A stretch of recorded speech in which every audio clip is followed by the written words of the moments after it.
जय हिंद साथियों, चलिए आज हम पढ़ते हैं इलेक्ट्रोस्टैटिक्स, स्थिर विद्युत। और इसमें हमें पढ़ना है कि जब चार्ज रेस्ट में है, जब आवेश रेस्ट में है, वो दौड़ भाग नहीं कर रहा है, तब उसकी प्रॉपर्टी क्या है। और जब दौड़ भाग करेगा तो उसका नाम हो जाएगा करंट इलेक्ट्रिसिटी, जो आगे हम पढ़ेंगे। ठीक, आज हमें पढ़ना है कि विद्युत आवेश क्या है, इलेक्ट्रिक चार्ज क्या है, और फिर इसी चैप्टर में हम आगे चल के क्या पढ़ेंगे, कूलॉम्स लॉ भी पढ़ेंगे। फिर आएगा करंट इलेक्ट्रिसिटी, तो वहाँ उसका अध्ययन करेंगे। बट आज अभी हम लोग चल रहे हैं स्थिर विद्युत का ये टॉपिक पढ़ने, जिसमें केवल चार्ज का अध्ययन किया जाए। ठीक है, और ऐसा चार्ज जो रेस्ट में है। तो ठीक है, ये चार्ज होता क्या है, यह चार्ज किसी पदार्थ का एक प्रॉपर्टी है, गुण है। जैसे हर एक पदार्थ में, जैसे लाइट पढ़े थे तो अब क्या था उसके अंदर, अपवर्तनांक। किसी पदार्थ में, पारदर्शी पदार्थ में कौन सा एक प्रॉपर्टी होती है, अपवर्तनांक। जैसे जब आप कंडक्टर पढ़ते हो तो एक होता है विशिष्ट प्रतिरोध, हर पदार्थ का गुण होता है। इसी तरह से एक पदार्थ का यह गुण है। हीट पढ़ते हो तो कहते हो विशिष्ट ऊष्मा, वस्तु का गुण नहीं है, पदार्थ का गुण है। ठीक है, अब इसके अगर कोई प्रॉपर्टी है, जैसे आप एक आदमी है, आप क्या करते हैं, आपका हंसना, बोलना, खेलना, खुश रहना, दुखी रहना, ये सब प्रॉपर्टी है इंसान की। ठीक उसी तरह से किसी पदार्थ की भी कुछ प्रॉपर्टी होती है। ठीक, ये प्रॉपर्टी पदार्थ की कैसी है, जिसके कारण उसमें कुछ प्रॉपर्टी आ जाता है। क्या आ जाता है, आकर्षण और प्रतिकर्षण वाला क्षमता। अर्थात यह आवेश किसी पदार्थ का ऐसा गुण है जिसके कारण वह दूसरे पदार्थ को आकर्षित अथवा प्रतिकर्षित कर सकता है, बुला सकता है या दूर भगा सकता है, अट्रैक्ट कर सकता है या रिपेल कर सकता है। ठीक है, और आकर्षण अथवा प्रतिकर्षण करेगा, खींचेगा या दूर भगाएगा तो बल काम करेगा। तो इसका मतलब है किसी दूसरे पदार्थ पर वो बल लगा सकता है। आवेश क्या है, किसी पदार्थ का वह गुण है जिसके कारण वह दूसरे पदार्थ पर बल लगा सकता है। ऐसे भी कह सकते हैं दूसरे पदार्थ को खींच सकता है या दूर भगा सकता है। ये भी कह सकते हैं कि आवेश ही किसी पदार्थ का वह गुण है जिसके कारण विद्युत क्षेत्र उत्पन्न किया जाता है। विद्युत क्षेत्र उत्पन्न करता है कौन, आवेश, वो पदार्थ। और दूसरे विद्युत क्षेत्र में जाने पर वह उसका अनुभव भी करता है, क्योंकि चार्ज है तो अनुभव करेगा। तो वही चीज़ यहाँ लिख दिए हैं, छोटी सी लाइन, किसी पदार्थ का वह गुण जिसके कारण वह विद्युत क्षेत्र उत्पन्न करता है, वह उसका अनुभव करता है। चाहे विद्युत क्षेत्र के संदर्भ में आप देखें, चाहे फोर्स के संबंध में देखें, चाहे जैसे देखें। हमने 3-4 बातें यहाँ आवेश के बारे में बता दिया है। तो इसे प्रदर्शित किससे करेंगे, क्यू से। स्मॉल क्यू, कैपिटल क्यू, दोनों से किया जाता है। हम लोग स्मॉल से करेंगे। इसे क्यू से प्रदर्शित करते हैं, इसे क्यू से प्रदर्शित करते हैं। और फिर इसका कुछ मात्रक भी होगा। हाँ सर, और ये राशि कैसी है, अदिश की सदिश, तो अदिश राशि है। क्यू से प्रदर्शित करते हैं, यह अदिश राशि है। इससे कोई फायदा, बहुत फायदा है। अदिश राशि है तो इसका मतलब समझ रहे हैं, इसका मतलब ये हुआ इसका जोड़ घटाना हमें, मतलब इसका जो एडिशन रूल है वो बड़ा सिंपल है, अलजेब्रिक, साधारण बीजगणितीय विधि से सीधा सीधा जोड़ दो, कोण का ध्यान नहीं देना है। जबकि सदिश अगर राशियाँ होती, कोई भी सदिश राशि जब जोड़ने लगते हैं आप, जैसे फोर्स है, विद्युत क्षेत्र ही है, जो सदिश राशियाँ जोड़ने लगते हैं तो उसमें आपको ध्यान देना पड़ता है कि उनके बीच का कोण क्या है। दो राशियाँ जोड़ रहे हैं तो उनके बीच का कोण का विशेष ध्यान देना पड़ता है, क्योंकि दिशा जरूरत है तो कोण दिशा वहाँ बताएगा। जबकि यहाँ अदिश में क्या होता है, कुछ नहीं, जैसे सामान्य जोड़ घटाना आप करते हैं अलजबरा में, उसी तरह से जोड़ते रहिए, कोई दिक्कत नहीं है। तो अच्छा है जी। तो यह अदिश राशि है। ठीक, इसके कुछ मात्रक होंगे। हाँ, तो आवेश के मात्रक, चार्ज के मात्रक, जो आवेश है, चार्ज है, कौन सा आवेश है, विद्युत आवेश है। बार बार नहीं लिखेंगे, चार्ज लिखेंगे, आप समझिएगा कि मात्रक। अब इसके मात्रक जो होंगे जिसमें इसे मापा जाए तो कई हैं, और जानना सबको है। क्यों जानना है बताएंगे आगे, जरूरत होगा। ये देखिए, एक है यसाई मात्रक। यसाई मात्रक तो बहुत ज़रूरी है, क्योंकि जिसे दुनिया जाने, भाई दुनिया जानेगी और इसी में मापेगी। यसाई मात्रक क्या है इसका भाई, तो यसाई मात्रक है सर क्या, कूलाम। कूलाम कौन है? वैज्ञानिक है कूलाम। ये SI मात्रक चार्ज का क्या है? कूलाम है। कूलाम कौन है? साइंटिस्ट है। डिनोट कैसे करते हैं? C से, कैपिटल C। कैपिटल C मतलब कूलाम। ठीक है। हाँ, अन्य मात्रक भी हैं क्या? अन्य मात्रक तो हैं ये। अन्य मात्रक सर, अन्य मात्रक भी बता दीजिए। SI को तो स्पेशल कर दिए आप, अन्य मात्रक बताइए। तो अन्य मात्रक में देखिए कौन कौन है। तो सबसे पहले मूल मात्रक के पदों में करें तो आगे जब पढ़ोगे तो एक फार्मूला आएगा Q बराबर IT। तो I माने एम्पियर, एम्पियर, और T माने क्या? समय, सेकंड। तो एम्पियर गुणे सेकंड बराबर कूलाम होता है। तो मूल मात्रक के पदों में भी आप कर सकते हैं एम्पियर, एम्पियर इंटू सेकंड। ये मूल मात्रक के पदों में है। ठीक है। तो एक मात्रक एम्पियर सेकंड भी हो गया। सर तब तो बड़ा मात्रक भी हो जाएगा, एम्पियर घंटा भी हो जाएगा। क्यों नहीं होगा? एम्पियर घंटा भी हो जाएगा। एम्पियर घंटा भी थोड़ा बड़ा मात्रक है, प्रायोगिक मात्रक है यूज करने वाला। हाँ सर, और मात्रक क्या है? और मात्रक भी बताते हैं। एक मात्रक है इसका ESU। सर ESU क्या है? इसी को और नाम से जानेंगे, आगे अभी बता रहे हैं। ठीक है। ESU को आप कहते हो क्या? इलेक्ट्रोस्टैटिक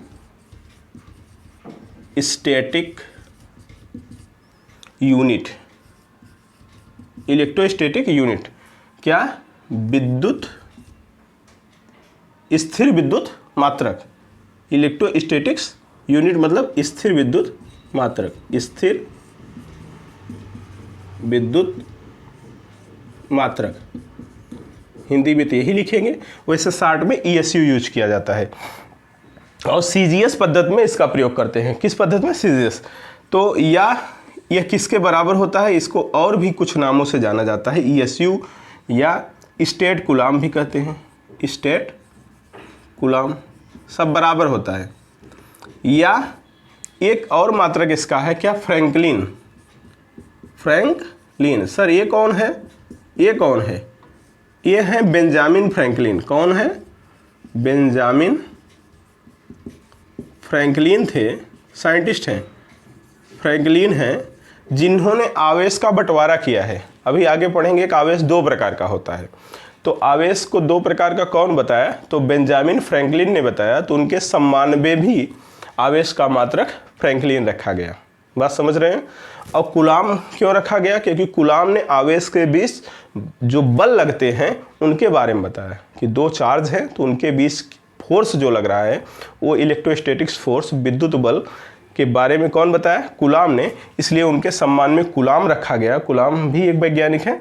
और बेंजामिन फ्रैंकलिन ने आवेश का बंटवारा बताया। तो भाई दोनों को सम्मान करना था, इसलिए बेंजामिन फ्रैंकलिन के सम्मान में फ्रैंकलिन भी मात्रक रखा गया। किसका? आवेश का। ठीक है। इन्होंने क्या बताया था? आवेश के बंटवारा प्रकार, दो प्रकार का आवेश होता है, धनावेश, ऋणावेश। तो कौन बताया था? बेंजामिन फ्रैंकलिन ने। तो बातें समझ में आ गई होंगी। और ये कौन सा मात्रक है? सीजीएस पद्धति में यूज किया जाता है। और कोई मात्रक है? जी सर, EMU। अरे ये कौन है? EMU। EMU कौन है? अरे बड़े खतरनाक हैं लोग।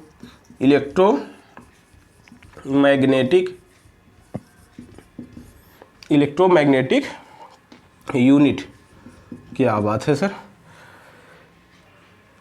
विद्युत चुंबकीय मात्रक। क्या सर? विद्युत चुंबकीय, नाम जानते रहो।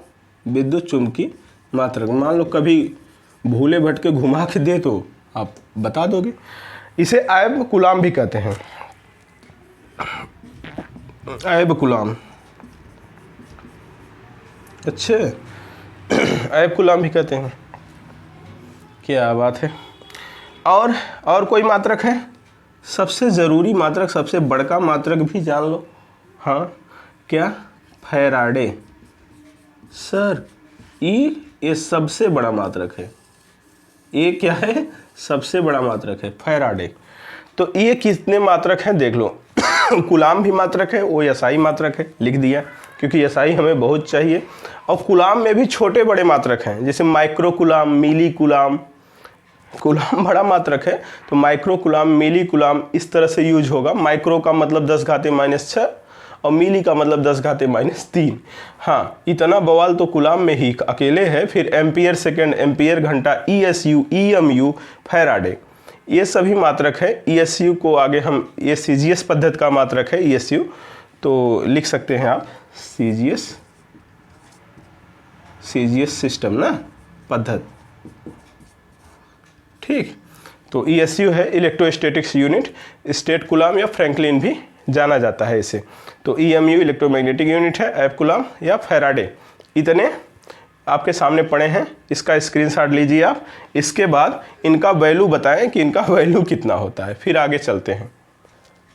देखिए, एक कूलाम का वैल्यू क्या है, 1 एम्पियर सेकेंड, अर्थात कूलाम और एम्पियर सेकेंड में कोई डिफरेंस नहीं है, सेम मान आएगा। तो चाहे जब कूलाम लिखना हो या एम्पियर सेकंड तो कोई चेंजिंग नहीं आएगा, सीधा सीधा लिख सकते हैं, अच्छी बात है। लेकिन एक कूलाम बराबर 3 × 10⁹ ESU होता है। सर ESU लिखें या स्टेट कूलाम एक ही बात है? हाँ, फ्रैंकलिन भी लिख सकते हैं। तो ESU या स्टेट कूलाम या फ्रैंकलिन होता है 3 × 10⁹ ये बात ध्यान दीजिएगा। हाँ, और EMU अभी तक क्या हो रहा था, कूलाम या तो बराबर था या तो कूलाम खुद ही बड़ा था। लेकिन अब जो मात्रक आए ये कूलाम से बड़े हैं, ये तीनों मात्रक कूलाम से बड़े हैं। अभी तक क्या था, इसमें तो बराबर था लेकिन इसमें खुद ही कूलाम बड़ा था, बहुत बड़ा था। ESU सबसे छोटा, अरे ये कूलाम में 3 × 10⁹ ESU तो बहुत छोटा है यार, सबसे छोटा है। हाँ, लेकिन ये तो बराबर था। लेकिन इधर जो तीनों मात्रक आए वो कूलाम से बड़ा है। देखो, एक EMU में 10 कूलाम, एक EMU में 10 कूलाम, एक एम्पियर घंटा में 3600 कूलाम, एक फैराडे में 96,500 कूलाम। अगर ध्यान से देखें सबसे बड़ा कौन दिख रहा है, फैराडे दिख रहा होगा, 96,500 कूलाम होता है एक फैराडे में। और सबसे छोटा कौन दिख रहा है, ESU ही दिख रहा है, क्योंकि एक कूलाम में 3 × 10⁹ ESU होता है। अच्छा सर, सही कह रहे हैं। अब चेंज भी कर सकते हैं कि एक ESU बराबर क्या होगा, तो 1/, में हो जाएगा, 1/3 × 10⁹ कूलाम, ऐसा भी तो कर सकते हैं। हाँ सर, एकदम कर सकते हैं। या यहाँ अगर चेंज करना हो ऐसा भी कर सकते हैं कि एक ESU बराबर 1/3 × 10⁹ कूलाम, ऐसा भी कर सकते हैं। ये तो थोड़ा सा घुमावदार चीज़ें हैं, ये तो कर ही लेंगे, कोई दिक्कत नहीं है। सेम बात है, उलट देंगे। अब एक EMU का मान 10 कूलाम के बराबर होता है। चूंकि ये तीनों क्या हैं, ये तीनों कूलाम से बड़े मात्रक हैं, कूलाम से बड़े मात्रक हैं ना, देख लो, बड़े मात्रक हैं। एक EMU 10 कूलाम से बड़ा है, जबकि ये ऊपर वाला कूलाम के बराबर था और यहाँ खुद ही कूलाम बड़ा था। सबसे छोटा तो ये है, तो इससे बड़े सभी हैं। हाँ, ESU सबसे छोटा है। तो यहाँ देखिए, एक EMU में 10 कूलाम या एक कूलाम में 1/10 EMU, उल्टा जैसे वहाँ किए हैं, ये भी हो जाएगा। अगर EMU और ESU में आपको रिलेशन पूछे तो आप बता सकते हैं कि कह दे कि एक EMU में कितने ESU होता है, मतलब क्वेश्चन बोल दे कि एक EMU में कितने ESU होते हैं। आराम से बता सकते हैं।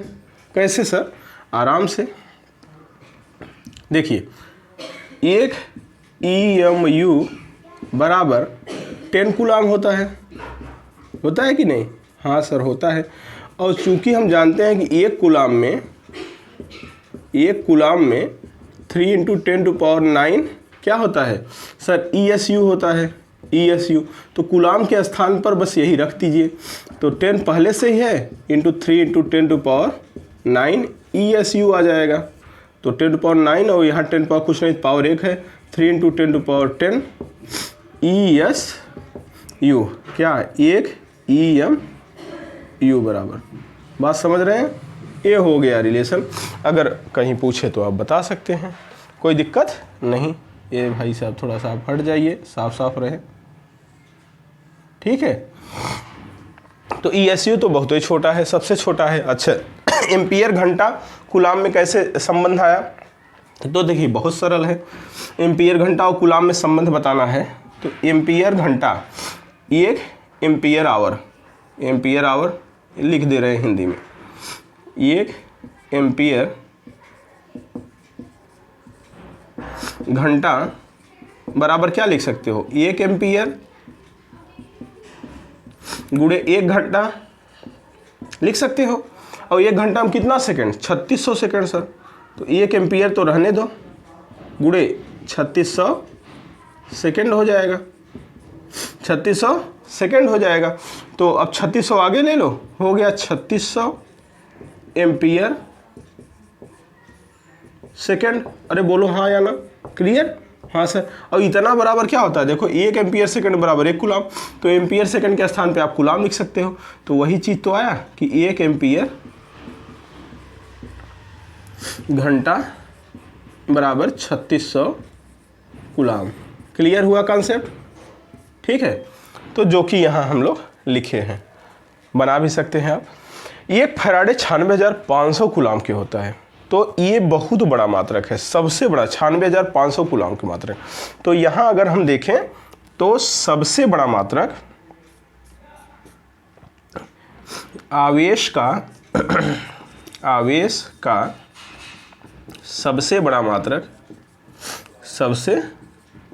मात्रक क्या है बताओ? सबसे बड़ा मात्रक कौन है? फैराडे। और सबसे छोटा मात्रक, सबसे छोटा मात्रक कौन है? फ्रैंकलिन। फ्रैंकलिन सर ये कहाँ से आ गया? अरे वही ESU जो होता है, ESU या फ्रैंकलिन या स्टेट कूलाम, यही तो है। हाँ सर, सबसे बड़े और सबसे छोटे। क्रम बता दीजिए, क्रम। तो क्रम देख लीजिए, क्रम फैराडे सबसे बढ़ के हैं। सबसे बड़ा मात्रक कौन है? Faraday sir. आवेश के सबसे बड़े मात्रक कौन है? फैराडे। फिर उनसे छोटा क्या है? एम्पियर घंटा। देख लेना नहीं तो गड़बड़ा जाए, एम्पियर घंटा। हाँ, फिर उनसे छोटे कौन है? एम्पियर घंटा के बाद EMU है, EMU है। फिर उससे छोटे कौन है? उससे छोटे एम्पियर सेकेंड, एम्पियर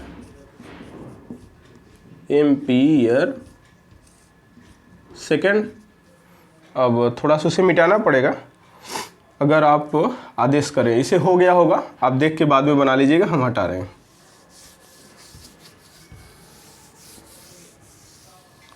ठीक, हाँ। तो एम्पियर सेकेंड है। फिर उनसे छोटा, सबसे छोटा कौन है? भाई साहब यही तो है, छोटे महाराज। ये है क्या? ESU, या इसे कहेंगे स्टेट कूलाम, या इसे कहेंगे फ्रैंकलिन, किसी भी नाम से दे सकता है। तो ये क्या हो गए? सबसे फैराडे, एम्पियर घंटा, EMU ampere second, ESU state coulomb, Franklin, ये सभी क्या है? मात्रक है।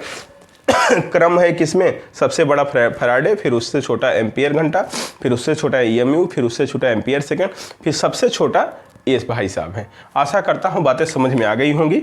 सबसे बड़ा पूछेगा तो फैराडे मार देंगे, सबसे छोटा पूछे फ्रैंकलिन, ESU या स्टेट कूलाम, भी कोई भी ऑप्शन में रहे आप मार दीजिएगा।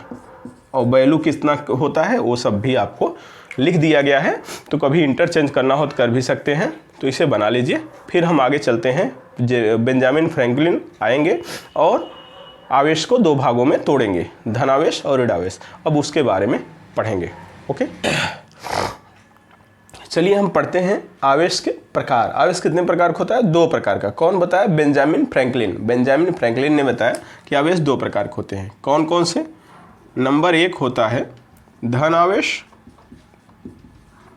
धन आवेश का मतलब sir positive charge, positive charge. और नंबर 2 पे कौन है मान लीजिए? तो ये है ऋणावेश। ये कैसे आते हैं इस पर हम लोग बात करने चल रहे हैं। ऋणावेश, निगेटिव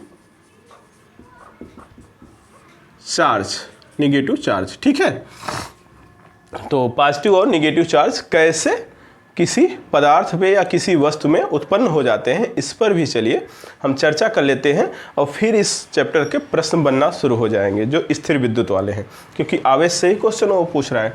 तो देखिए, दुनिया की हर वस्तु, चाहे ये मार्कर ही है तो एल्यूमिनियम का है, तो होता क्या है, एल्यूमिनियम का परमाणु क्रमांक कितना होता है, 13 होता है। केमिस्ट्री में पढ़ते हैं आप कि सर एल्यूमिनियम जो होता है उसका परमाणु क्रमांक 13 होता है। तो परमाणु क्रमांक क्या बताता है, परमाणु क्रमांक, परमाणु क्रमांक बराबर ही होता है क्या, प्रोटॉनों की संख्या, प्रोटॉनों की संख्या। परमाणु क्रमांक बराबर क्या होता है, प्रोटॉनों की संख्या। और किसी भी परमाणु में, किसी भी परमाणु में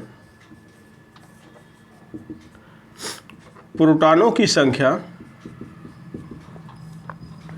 प्रोटॉनों की संख्या बराबर होती है इलेक्ट्रॉनों की संख्या, इलेक्ट्रॉनों की संख्या। कोई एटम है तो उसमें जितने प्रोटॉन होते हैं उतने ही इलेक्ट्रॉन होते हैं। Number of proton equal to number of electron किसी भी एटम में। अगर एल्यूमिनियम का परमाणु क्रमांक 13 है तो इसका मतलब है कि इसमें 13 क्या है, प्रोटॉन है, और 13 ही क्या होंगे, इलेक्ट्रॉन। किस तरह से होंगे जरा समझिए। अगर एक एटम है ये, इसमें 13 प्रोटॉन अंदर ऐसे बधे होंगे, ठीक है, 13 प्रोटॉन अंदर होंगे। किसमें, नाभिक में, नाभिक में, ये नाभिक बना रहे हैं। न्यूट्रॉन भी होंगे, हाँ सर न्यूट्रॉन भी हैं, न्यूट्रॉन भी हैं अंदर, प्रोटॉन भी हैं नाभिक में। और इसके चारों तरफ ऑर्बिट है, कक्षा है, जिसमें इलेक्ट्रॉन, ये कौन है, इलेक्ट्रॉन, इलेक्ट्रॉन, ठीक है। 2 8 18, ये कॉन्सेप्ट आप तो पढ़े ही होंगे। 4, फिर क्या है, कितने बचे, 3 और बचे सर, बाउंड्री पे लगा दो। इस तरह से सभी क्या हैं, सब इलेक्ट्रॉन है सर। इलेक्ट्रॉन क्या करते हैं, ऑर्बिट में, कक्षा में चक्कर लगाते हैं, जबकि प्रोटॉन और न्यूट्रॉन नाभिक में बंधे होते हैं, नाभिक अंदर जबरदस्त तरीके से। इसलिए हम कहते हैं कि जब आवेशन की प्रक्रिया, चार्जिंग की प्रक्रिया होती है, उसमें कौन भाग लेता है, उसमें इलेक्ट्रॉन ही भाग लेता है, प्रोटॉन नहीं। ध्यान देना, प्रोटॉन नहीं भागता इधर उधर, इलेक्ट्रॉन ही आवारा है, वही इधर उधर जाता है। ये ऑर्बिट में है बाहर कक्षा में, यही इधर उधर अपना कूदफाद मचाए रहता है, कभी इधर कभी उधर, मेढक की तरह उछलता रहेगा। तो अगर इधर उधर बाहर, अंदर या बाहर गया, कहीं भी गया एटम को छोड़ के, तो एटम चार्ज हो गया। तो जरा समझिए बात को, आगे हम बात और करते हैं, पूरा समझा के तब जाएंगे, टेंशन न लीजिएगा, सब समझ में आ जाएगा, बस देखते रहिए। दुनिया में हर एक ऑब्जेक्ट, कोई भी ऑब्जेक्ट बना है, जैसे मान लीजिए ये मार्कर ही बना है, तो किससे बना होगा, इसमें एटम रहा होगा। एल्यूमिनियम का अगर है तो एल्यूमिनियम का एक एटम, पहले समझिए, एक एटम का ये संरचना हम लोग देख रहे हैं। इसके बाद क्या बना होगा, मॉलिक्यूल, कई एटम मिलकर, कई एटम मिले होंगे तो क्या बना होगा, मॉलिक्यूल। और कई बहुत सारे मॉलिक्यूल बने होंगे, सबस्टेंस, पदार्थ, पदार्थ बन गया, मतलब एल्यूमिनियम की पूरी चादर हो गई। अब उसे काट कर क्या बनाए, मार्कर बनाओ, खिड़की बनाओ, दरवाज़ा बनाओ, चाहे जो बनाओ, तो उससे ऑब्जेक्ट बन जाएगा, मतलब वस्तु, मतलब परमाणु हुआ, परमाणु से मॉलिक्यूल अणु हुआ, अणु से क्या बने, पदार्थ बने, पदार्थ से वस्तु बना। जैसे घर बनता है तो अल्टीमेट उसका अंतिम रूप से तो ईंटे से बना है, ईंट सीमेंट बालू लगे और बड़े से बड़ा बंगला तैयार हो गया। उसी तरह से बड़े से बड़ा ऑब्जेक्ट तैयार करो, लेकिन बना तो एटम से, उसका बेसिक कहाँ शुरू है, एटम से। और एटम के अंदर क्या होता है सर, प्रोटॉन, न्यूट्रॉन, इलेक्ट्रॉन, ये सब पाए जाते हैं। तो इसका मतलब है किसी वस्तु को चार्ज कैसे किया जा सकता है, अगर इलेक्ट्रॉन है उसके अंदर तो इलेक्ट्रॉन अंदर बाहर होगा तो चार्ज अपने आप हो जाएगा, क्योंकि इलेक्ट्रॉन पर नेगेटिव चार्ज पाया जाता है और प्रोटॉन पर पॉजिटिव चार्ज पाया जाता है। तो शुरू में तो जितने प्रोटॉन, देखो जितने प्रोटॉन होंगे उतने इलेक्ट्रॉन, तो जितना प्लस होगा, जितना प्लस होगा, मतलब अगर एल्यूमिनियम पे देखें तो 13 प्लस है, 13 प्लस है, डॉट डॉट समझ लो, और 13 ही माइनस है। जितना प्लस उतना ही माइनस, क्योंकि इलेक्ट्रॉन पर क्या है माइनस और प्रोटॉन पे प्लस, तो माइनस और प्लस मिलके क्या है, न्यूट्रल है, न्यूट्रल हो जाएंगे। जितने प्लस उतने माइनस हैं तो क्या हो जाएगा, न्यूट्रल हो जाएगा सर, उदासीन हो जाएगा। लेकिन अगर गलती से एक इलेक्ट्रॉन यहाँ से बाहर भाग गया तो अब बाकी तो उदासीन है, लेकिन ए वाला हिस्सा देखो, ये एक पॉजिटिव इसमें आ जाएगा। तो जब इलेक्ट्रॉन छोड़ के भागता है किसी वस्तु से या किसी पदार्थ से तो उस पर पॉजिटिव आ जाता है। क्यों? क्योंकि उस पर प्रोटॉन की संख्या ज़्यादा हो जाती है। अभी हम बात करते हैं, चलो इधर समझ के। तो एटम से मिलकर ही सब बनते हैं। एटम में ये संरचना पाई जाती है। तो इसको हटाएं और हम बेसिक बात पे आ जाएं। तो चलिए हम बात करते हैं कि यदि कोई मान लीजिए वस्तु है, कोई ये वस्तु है और इसमें 5 मान लीजिए 5 प्रोटॉन है। 5 प्रोटॉन मतलब 1 प्लस ए प्लस प्लस प्लस 1 2 3 4 5। तो 5 ही इलेक्ट्रॉन होगा शुरू में। हाँ सर, 5 ही इलेक्ट्रॉन होगा। इलेक्ट्रॉन पर माइनस और प्रोटॉन पे प्लस होता है। तो देखो प्लस माइनस जो प्लस है प्रोटॉन है, माइनस इलेक्ट्रॉन, प्लस माइनस जितने प्लस उतने माइनस। तो ये क्या हो जाएगा 0, प्लस माइनस 0 अर्थात उदासीन। तो ये क्या है भाई? उदासीन, इसका मतलब न्यूट्रल। ठीक है, न्यूट्रल है, उदासीन है। कोई भी एटम, कोई भी वस्तु उदासीन है। लेकिन मान लो इसे घर्षण कर दो, घर्षित रगड़ दो, तो गर्म होगा तो इसके बाउंड्री में जो इलेक्ट्रॉन है उन्हें एनर्जी मिल जाएगी और कूद फाद करके कहीं और चले जाएंगे। और तमाम चीज़ें होती हैं, जैसे कंडक्शन, अगर वो तार से जोड़ दो, अगर वो कंडक्टर है तो तार से जोड़ दो। इंडक्शन से भी किया जाता है, आगे पढ़ाएंगे मेथड ऑफ चार्जिंग कैसे आवेशित किया जाता है। तो अभी शुरू में तो एटम नॉर्मल कंडीशन में है, तो जितने प्रोटॉन है, प्लस वाले प्रोटॉन माइनस वाले इलेक्ट्रॉन, जितने प्रोटॉन उतने इलेक्ट्रॉन हैं, तो उदासीन है। लेकिन किसी कारण से यदि इससे इलेक्ट्रॉन बाहर चला गया, इलेक्ट्रॉन देखो बाहर जाने का तीर, बाहर चला गया, तो बताओ इलेक्ट्रॉन चला गया, एक इलेक्ट्रॉन अगर गया तो एक निगेटिव बाहर चला गया, निगेटिव बाहर चला गया। अब बताओ बाकी सब तो ठीक है, अपने अपने के साथ संतुलित है। ये बेचारा प्लस इसमें ये इकलौता बच गया ना, इसका मतलब ये प्लस एक प्लस इस पर आएगा। अगर एक इलेक्ट्रॉन बाहर गया तो इस वस्तु पर, वस्तु मान लो ए है, तो ए पर एक प्लस आ गया। तो प्लस आने का मतलब क्या होता है? इसका मतलब ये नहीं कि प्लस कहीं से बाहर से आ गया, नहीं, इसी के अंदर था पहले से, लेकिन जब इलेक्ट्रॉन ने छोड़ दिया साथ तो बेचारा इकलौता बचा। इसका मतलब प्रोटॉन की संख्या इस पर ज़्यादा हो गई। इस पर क्या हो गई? प्रोटॉनों की संख्या ज़्यादा, एक से ज़्यादा बढ़ गई है, ज़्यादा है। और इलेक्ट्रॉन की संख्या 4 है, जबकि प्रोटॉन की संख्या कितनी है? 5 है। तो प्रोटॉन माने प्लस, तो इस पर प्लस आ गया और इलेक्ट्रॉन माइनस, वो छोड़ के चला गया है। अब किसी के अंदर जाएगा, अगर इलेक्ट्रॉन किसी के अंदर आ गया, इलेक्ट्रॉन किसी के अंदर आ गया, मान लीजिए ये कोई बी है, तो पहले इसमें कुछ रहे होंगे जितने प्रोटॉन, ये प्लस प्लस प्लस प्लस 4 पहले से थे, प्लस प्लस माइनस, ये सब, इसके साथ पूरा बॉन्डिंग इसकी अच्छी रही होगी। सही है कि नहीं?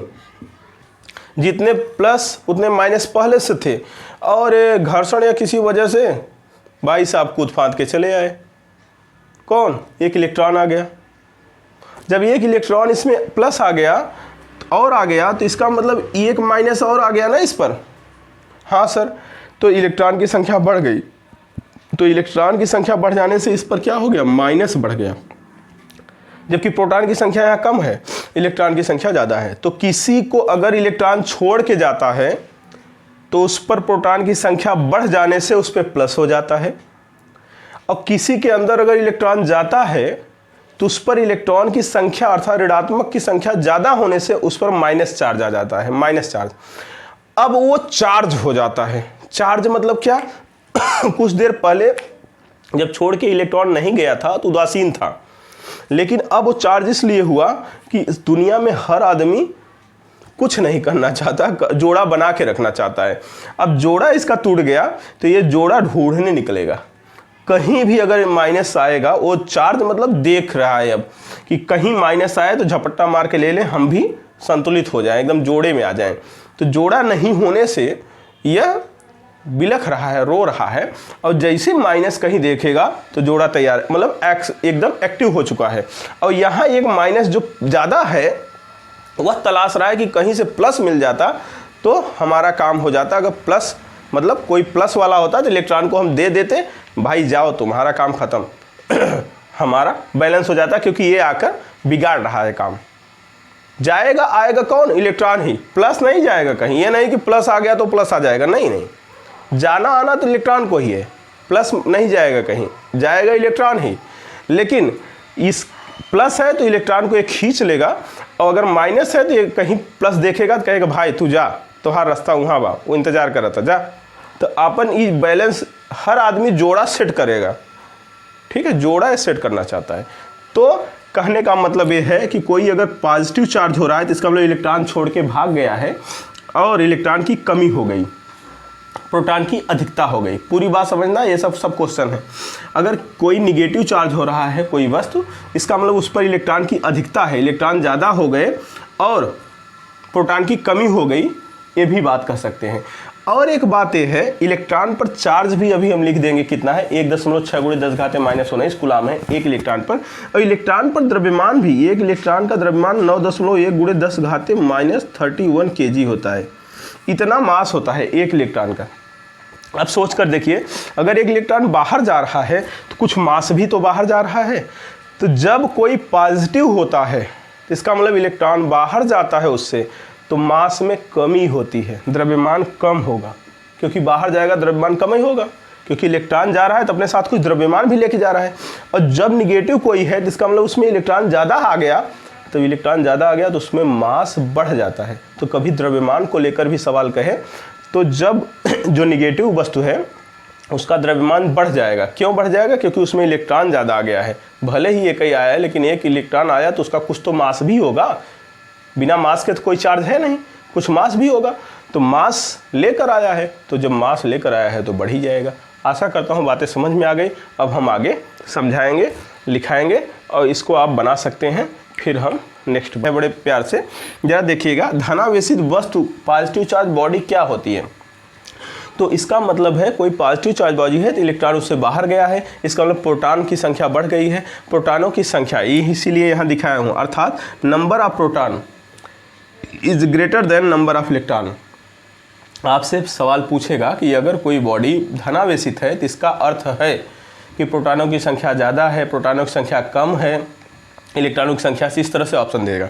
तो नंबर ऑफ प्रोटॉन इसका मतलब ज़्यादा है नंबर ऑफ इलेक्ट्रॉन से, क्योंकि नंबर ऑफ इलेक्ट्रॉन तो छोड़ के गया है। हाँ, दूसरी बात क्या कर रहा है, इलेक्ट्रॉन की उस बॉडी में कमी है, उस बॉडी में उस वस्तु में इलेक्ट्रॉन की कमी है, तभी धनावेशित है, क्योंकि इलेक्ट्रॉन ऋणावेशित है, ऋण की कमी हो गई। हाँ, तीसरी बात इंपॉर्टेंट है, द्रव्यमान की कमी है। अभी पीछे बताए थे कि एक इलेक्ट्रॉन पर 9.1 × 10⁻31 का मास होता है। अगर इलेक्ट्रॉन छोड़ के गया है, इलेक्ट्रॉन की कमी है, तो जितने भी इलेक्ट्रॉन जाएगा उतना 9.1 × 10⁻31 kg कमी हो जाएगी। अर्थात इलेक्ट्रॉन बाहर जा रहा है, द्रव्यमान में भी कमी आ रही है। कोई वस्तु अगर पॉजिटिव चार्ज है, इसका मतलब उसका द्रव्यमान भी कम हो गया और उसमें इलेक्ट्रॉन की भी कमी आ गई और प्रोटॉन उसमें बढ़ गया है। ठीक है, यही इसका मतलब हुआ। अब कोई ऋणावेशित है बॉडी, तो उसका मतलब क्या हुआ? इसका मतलब उसके अंदर इलेक्ट्रॉन आ गया है। इलेक्ट्रॉन आ गया तो इलेक्ट्रॉन की संख्या प्रोटॉन से ज़्यादा हो गई, क्योंकि शुरू में क्या होता है, प्रोटॉन और इलेक्ट्रॉन किसी भी बॉडी में बैलेंस होते हैं, बराबर होते हैं। लेकिन कहीं से अगर इलेक्ट्रॉन आ गया तो इसका मतलब इलेक्ट्रॉन की संख्या बढ़ गई है। और इलेक्ट्रॉन की संख्या बढ़ जाने का मतलब है कि नंबर ऑफ इलेक्ट्रॉन उस बॉडी में, अगर कोई ऋणात्मक है, नेगेटिव चार्ज है, तो नंबर ऑफ इलेक्ट्रॉन उस बॉडी में प्रोटॉन से ज़्यादा होंगे। वही यहाँ लिखा हो, नंबर ऑफ इलेक्ट्रॉन ज़्यादा होंगे नंबर ऑफ प्रोटॉन से, तभी ऐसा होगा। हाँ सर, इसका दूसरे सेंस में भाव कहे, इलेक्ट्रॉन की उसमें अधिकता होगी। ऐसे भी पूछता है ना, इलेक्ट्रॉन की अधिकता होगी कि इलेक्ट्रॉन की कमी होगी, तो इलेक्ट्रॉनों की अधिकता है उस बॉडी में, तभी माइनस है।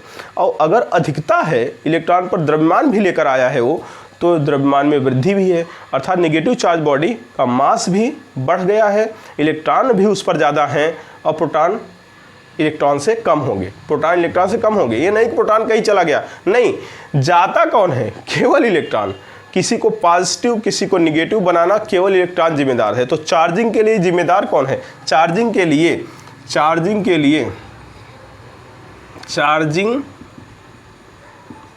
लिए ये भी क्वेश्चन है आपका, बुक में देखेंगे मिलेगा। लिए इलेक्ट्रॉन ही जिम्मेदार है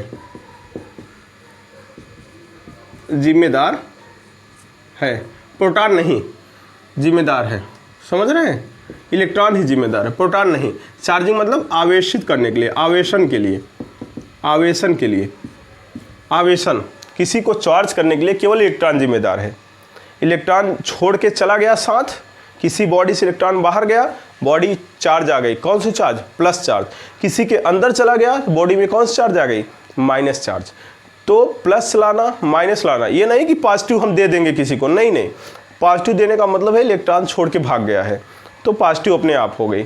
जिसके अंदर गया उसके अंदर निगेटिव डाल दिया, ठीक है। हाँ, इलेक्ट्रॉन पर चार्ज कितना होता है, तो इलेक्ट्रॉन पर जो चार्ज होता है, इलेक्ट्रॉन खुद पे माइनस है, माइनस चार्ज होता है, वो होता है 1.6 × 10⁻⁻19 कूलाम का, कूलाम C। ये इलेक्ट्रॉन पर चार्ज होता है और इतना ही निगेटिव चार्ज होता है, और प्रोटॉन पे इतना ही पॉजिटिव चार्ज होता है। इलेक्ट्रॉन का मास कितना होता है, इलेक्ट्रॉन का द्रव्यमान 9 × 1 × 10⁻31 kg होता है। मान लो कभी डायरेक्ट परीक्षा में पूछ ले तो इसको भी आप बना सकते हैं, तो इसको आप बना लीजिए। और आवेश के गुण, प्रॉपर्टी ऑफ चार्ज, ये क्या होता है, दो प्रकार के आवेश पढ़े, चार्ज पढ़े, पॉजिटिव और निगेटिव, धनावेश और ऋणावेश। तो धनावेश धनावेश दो प्रकार के चार्ज हैं, एक पॉजिटिव चार्ज हो और एक निगेटिव चार्ज, दो प्रकार हैं चार्ज के। हाँ, तो प्लस और प्लस, अगर पॉजिटिव और पॉजिटिव चार्ज कहीं है तो एक दूसरे को जिस लाइन को ज्वाइन करेंगे उसी दिशा में, लाइन, ठीक लाइन की दिशा में क्या करेंगे, प्रतिकर्षित करते हैं। ये क्या कर रहे हैं सब, ये प्रतिकर्षित कर रहे हैं, प्रतिकर्षित करते हैं,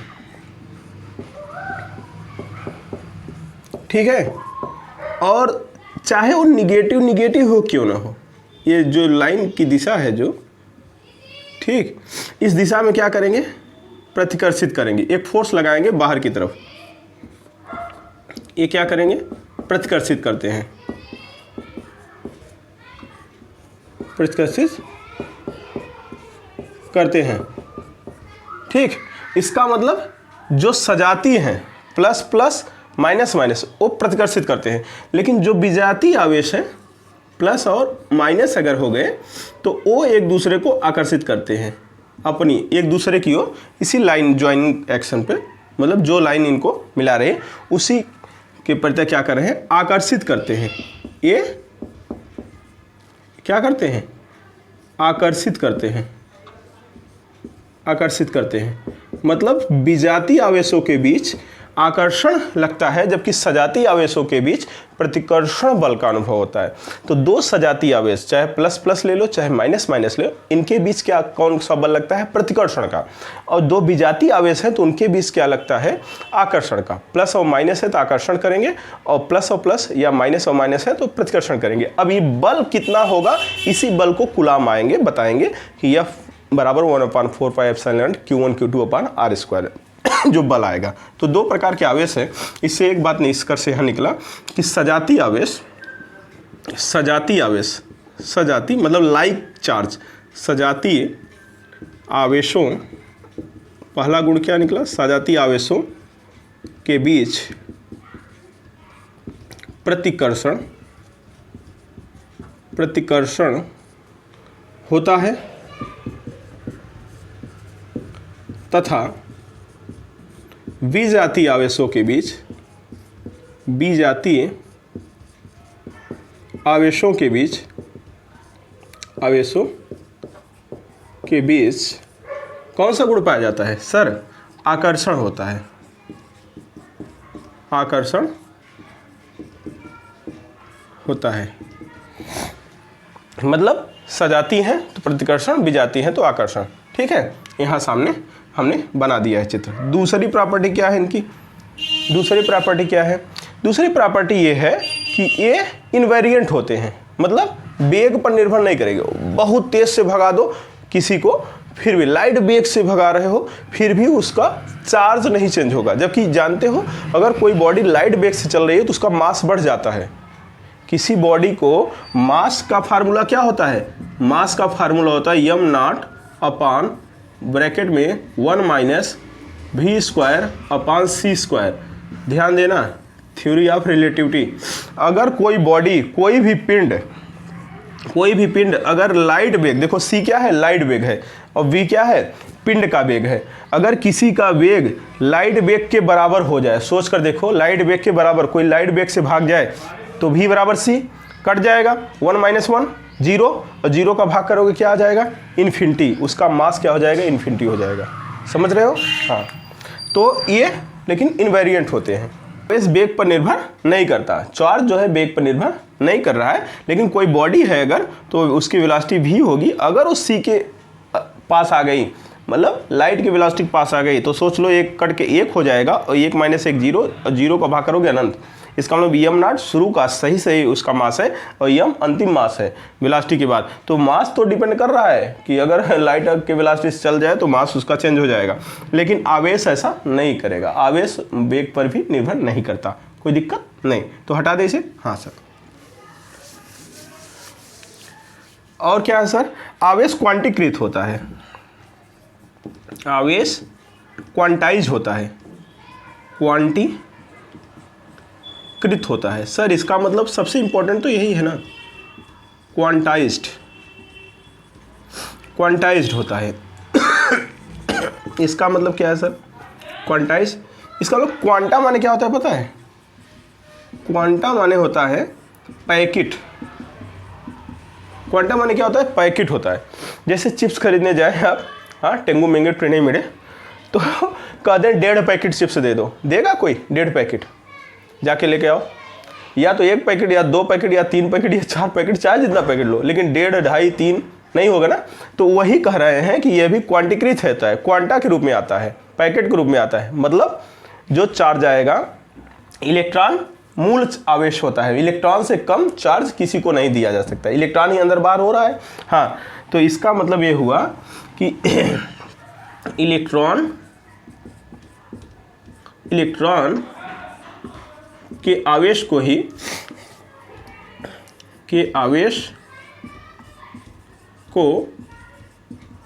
मूल आवेश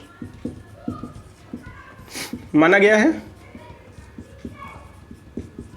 मतलब कितना होता है, 1.6 × 10⁻⁻19 कूलम, यही तो होता है। हाँ, अब जो भी जाएगा नंबर ऑफ इलेक्ट्रॉन, किसी से 1 इलेक्ट्रॉन, 2 इलेक्ट्रॉन, 3 इलेक्ट्रॉन, 4 इलेक्ट्रॉन, इसी तरह से निकलेगा।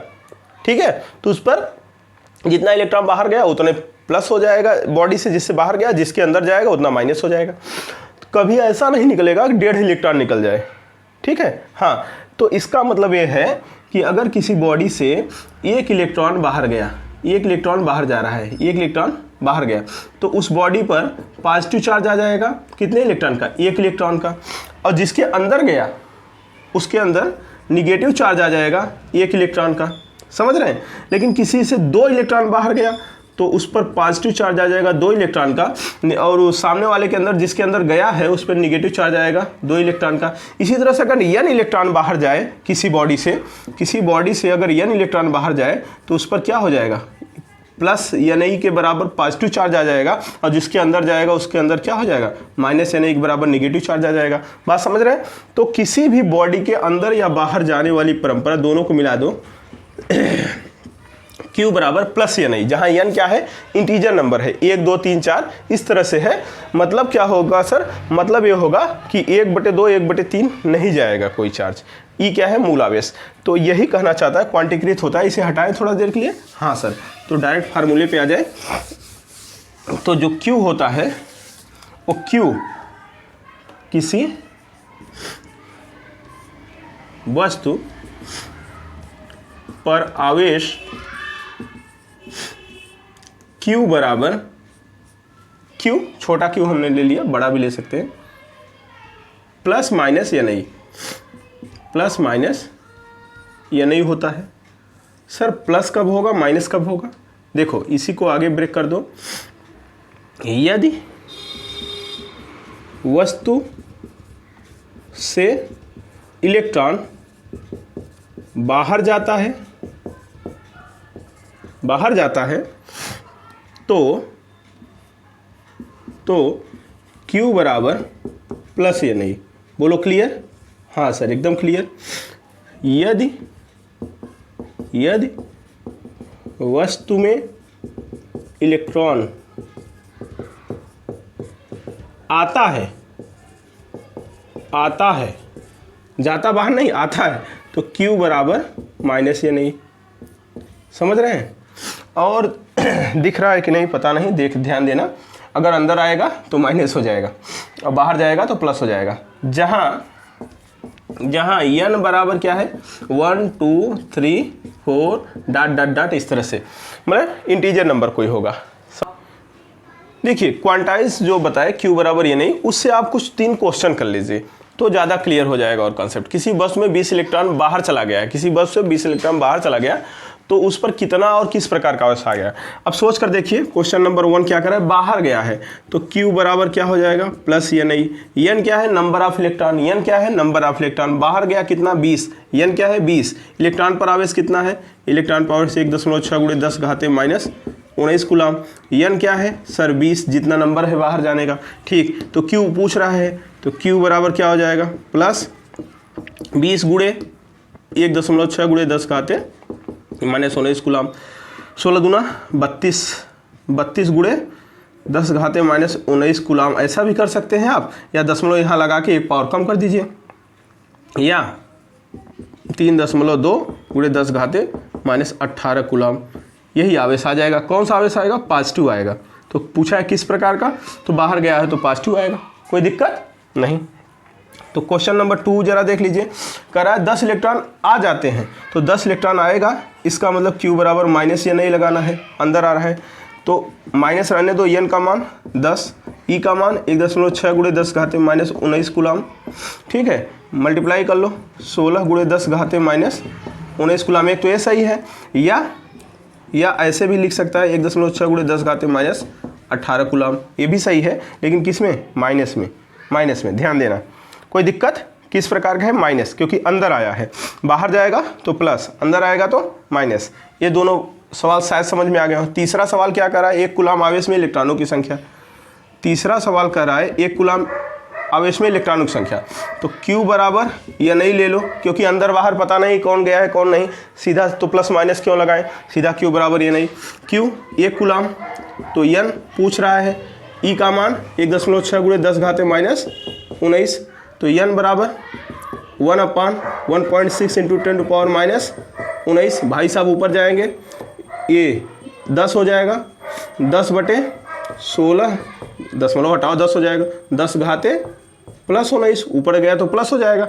हाँ सर, तो 10/16 है, थोड़ा सा एक पावर और ले लो, तो क्या हो जाएगा, n बराबर 100/16 × 10⁻18 लिख सकते हो। हाँ, अब 16 का भाग करो, 16 छक्का 96, कितना बचा 4, 16 दूना 32, कितना बचा 8, 16 पचे 80 × 10 घाते 18। तो इलेक्ट्रॉनों की संख्या क्या आ गई 6.25 × 10 घाते 18। दिख रहा हो तो सही है। तो तीनों क्वेश्चन कर लो, तो हम आगे फिर और प्रॉपर्टी बताएं। देखिए आवेश के कुछ और भी गुण हैं, जो देखिए नो चार्ज विदाउट मास, कोई भी आवेश है उसका मास जरूर होगा, बिना मास के कोई चार्ज नहीं है। अच्छा, आवेश संरक्षित रहता है, इसका क्या मतलब है, जो चार्ज होते हैं वो कहीं बाहर से नहीं ला सकते आप। जितने चार्ज हैं नेचर में वो उपस्थित हैं, वो पहले से ही प्रेजेंट है वहाँ। किसी ऑब्जेक्ट से आप इलेक्ट्रॉन बाहर कर रहे हैं तो उस पर प्लस चार्ज आ रहा है, लेकिन जो जिसके अंदर जा रहा है उस पर निगेटिव आ रहा है। मतलब हमारे पास 2 लोग हैं, दोनों के पास जितना भी पैसा है, मेरे पैसे में कमी आई तो सामने वाले के पैसे में वृद्धि आई, तो टोटल तो वही ही रहा। ठीक, कहने का मतलब चार्ज बाहर से नहीं आ सकते, एक से निकलेगा दूसरे में जाएगा, दूसरे से निकलेगा तीसरे में जाएगा, संरक्षित है, कंजर्व है, कोई बाहर से नहीं आएगा, जितना है उतना ही है। कहने का मतलब ये है। अब ये वाली बात जरा ध्यान दीजिएगा कि 2 बॉडी हैं, एक कुचालक पदार्थ कोई है, यहाँ से लगा हुआ है, ये ऊपर वाला कोई स्फीयर है, ये चालक है और नीचे कुचालक है। मान लो ए है, ये बी है, ये भी किसी कुचालक हत्था से लगा है। कुचालक मतलब ये नहीं पार करेगा चार्ज को। अच्छा, इनको किसी चालक वायर से कंडक्ट करा दिए, चालक वायर से जोड़ दिए। इस पर जितना भी आवेश पहले रहा होगा, पहले जोड़ने से पहले Q1 आवेश है, ये Q2 आवेश है इस पर। जैसे ही चालक को जोड़ोगे, किसी तार से जोड़ो या स्पर्श करा के हटा दो, तो स्पर्श करा के हटाने के बाद ना जो इन पर चार्ज आएगा वो सदैव बराबर बराबर बढ़ जाएगा। ए और बी पर पहले चाहे जो रहा हो, अब ए पर भी Q1 प्लस Q2 बटे 2 हो जाएगा, मतलब दोनों जोड़ कर 2 का भाग करो, और बी पर भी Q1 प्लस Q2 बटे 2 हो जाएगा। मतलब इस समान रेडियस के दो बॉडी है, आइडेंटिकल बॉडी है, समान रेडियस के दो आइडेंटिकल बॉडी हैं, दो वस्तु हैं, ठीक है। दोनों को हम किसी चालक से तार से जोड़ दिए, तो पहले जोड़ने से पहले इस पर Q1 चार्ज था, जोड़ने के पहले इस पर Q2 चार्ज था, लेकिन जोड़ने के बाद क्या होगा, इस पर भी Q1 प्लस Q2/2 और इस पर भी Q1 प्लस Q2/2, अर्थात आधा आधा चार्ज दोनों पर आ जाएगा। मतलब पहले इस पर अगर 50 कूलाम का चार्ज है और इस पर 10 कूलाम का चार्ज है, तो जोड़ने के बाद इस पर भी 30 कूलाम आ जाएगा, इस पर भी 30 कूलाम। कहने का मतलब ये है, समझ में आई बात? हाँ, तो ये है इस लाइन का मतलब, बराबर बढ़ जाता है। स्थिर आवेश बस पल भर के लिए भी किए तो काम हो जाएगा। स्थिर आवेश केवल वैद्युत क्षेत्र उत्पन्न करता है। अगर चार्ज रेस्ट में है, जो हम लोग पढ़ रहे हैं, तो यह केवल इलेक्ट्रिक फील्ड पैदा करेगा। लेकिन अगर चार्ज मोशन में है, जो आगे पढ़ोगे करंट इलेक्ट्रिसिटी में, तो मोशन दो प्रकार का होता है, यूनिफॉर्म मोशन और एक्सीलरेटेड मोशन। अगर एक समान गति से जा रहा है, एक समान गति से, मतलब एक्सीलरेशन 0 है, त्वरण नहीं है, एक समान गति से जा रहा है, तो वह केवल विद्युत क्षेत्र पैदा करेगा, साथ साथ चुंबकीय क्षेत्र भी पैदा करेगा, मैग्नेटिक फील्ड भी आएगा, जो आगे पैदा फैराडे के कॉन्सेप्ट में आप पढ़ते हैं कि करंट फ्लो हुआ तो मैग्नेटिक फील्ड भी उत्पन्न हो रहा था। याद है, वेस्टर्न ने देखा तो उल्टा रिवर्स गियर किया हो कि मैग्नेटिक फील्ड से करंट कैसे नहीं पैदा होगा, फैराडे का एक्सपेरिमेंट में। ठीक, हाँ, तो अगर कोई स्थिर है तो केवल विद्युत क्षेत्र पैदा करता है। अगर एक समान रूप से जा रहा है, एक समान गति से जा रहा है, तो विद्युत क्षेत्र के साथ चुंबकीय क्षेत्र भी पैदा करता है। और लेकिन अगर एक्सीलरेटेड मोशन से जा रहा है, मतलब त्वरण भी है उसमें, मनमन वृद्धि हो रही है उसके वेलोसिटी में, तो वह वृद्धि या कमी त्वरण है, तो वह विद्युत क्षेत्र भी पैदा करेगा, चुंबकीय क्षेत्र भी पैदा करेगा, और साथ साथ ऊर्जा को भी उत्पन्न करेगा, रेडिएंट एनर्जी भी पैदा करेगा, विकिरण ऊर्जा भी पैदा करेगा। तो ये यही बात कर रहा है, स्थिर आवेश केवल विद्युत क्षेत्र उत्पन्न कर सकता है। गतिमान आवेश दो प्रकार के होते हैं, आवेशित गति एक समान है, एक समान गति वाला है, तो विद्युत क्षेत्र और चुंबकीय क्षेत्र दोनों पैदा करेगा। और अगर वह त्वरित गति है, एक्सीलरेटेड है चार्ज, तो विद्युत क्षेत्र भी पैदा करेगा, चुंबकीय क्षेत्र भी पैदा करेगा, और विकिरण ऊर्जा भी पैदा करेगा। बात समझ रहे हैं? हाँ, गतिमान है तो तीनों पैदा करेगा, एक त्वरित है तो तीनों पैदा करेगा, एक समान है तो दो पैदा करेगा, और स्थिर है तो केवल एक। बात समझ रहे हैं? ये सब बातें हम चार्ज की विशेषता में पढ़ लिए। ठीक, तो अब हम पढ़ेंगे मेथड ऑफ चार्जिंग अगली क्लास में, और कूलाम का नियम। ठीक है, चार्जिंग कैसे किया जाता है कोई बॉडी, और कूलाम का नियम पे क्वेश्चन भी आएगा। तो आज के क्लास में हमने केवल चार्ज को बताया, और थ्योरेटिकल पोर्शन है, आप जाकर बुक उठाएंगे तो इसमें पहले चैप्टर का जो भारतीय IRT पॉलिटेक्निक के लिए है, उसके क्वेश्चन सॉल्व होंगे। ठीक, और अगला क्लास कर लेंगे तो उस पहले चैप्टर का सब क्वेश्चन सॉल्व हो जाएगा, तो पहला चैप्टर खत्म हो जाएगा। ठीक, तो फिर हम लोग करंट इलेक्ट्रिसिटी में बढ़ेंगे। तो देखते रहिए, धन्यवाद।